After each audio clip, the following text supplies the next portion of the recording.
Good afternoon, everyone. Guess what? It's your favorite time of day. Tea time! And today's discussion, we're going to talk about doing things with or without God's help. What you are witnessing is a very rare type of locomotive called a fireless cooker. These engines would not be powered by fire or a mechanical engine. They are actually powered by borrowed steam, usually from stationary boilers. And these type of engines were commonly used around factories or sugarcane mills, etc., where they could be operated by steam but yet not start a fire. Some engines could actually operate under this borrowed steam for about 8 hours or so, which for an engine of its type is not bad. And it was pretty strong. However, once that steam ran out, it would have to be recharged again. These could not keep going like a traditional steam locomotive where they constantly need fire and water combined. These engines were common in the US, but now mostly they are seen overseas. These types of engines also replaced the compressed air engines, sister engines you could say, that were powered by air instead of borrowed steam. But they really didn't last really long and couldn't recycle the steam like a fireless cooker could. So these were a big savior in those days at the factories and mines, etc. But again, like those, without that fuel, they could not keep going on their own.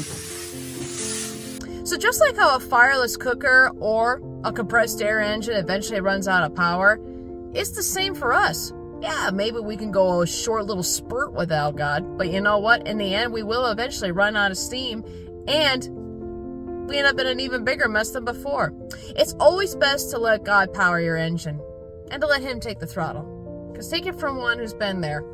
Without it, we're stuck in an even bigger mess. We're stuck in a hole of depression because we don't know why we can't get our engine going.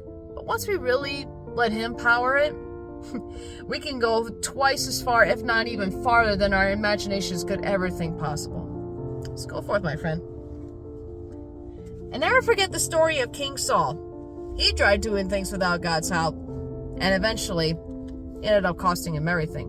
But whenever the Israelites let God take the lead, everybody knew, and they respected and revered the good Lord and the people that He has called to His service. He loves you, my friend, and He will give you the strength and the power to continue going forward with any goal you may have, as long as it's aligned with His will. Cheers to you, friend. And never forget, you are loved, you are special, and you are God's child. Today's tea was brought to you today by Velocity Nutrition, located in Hudsonville, Michigan. Be sure to stop by for all of your nutritional needs.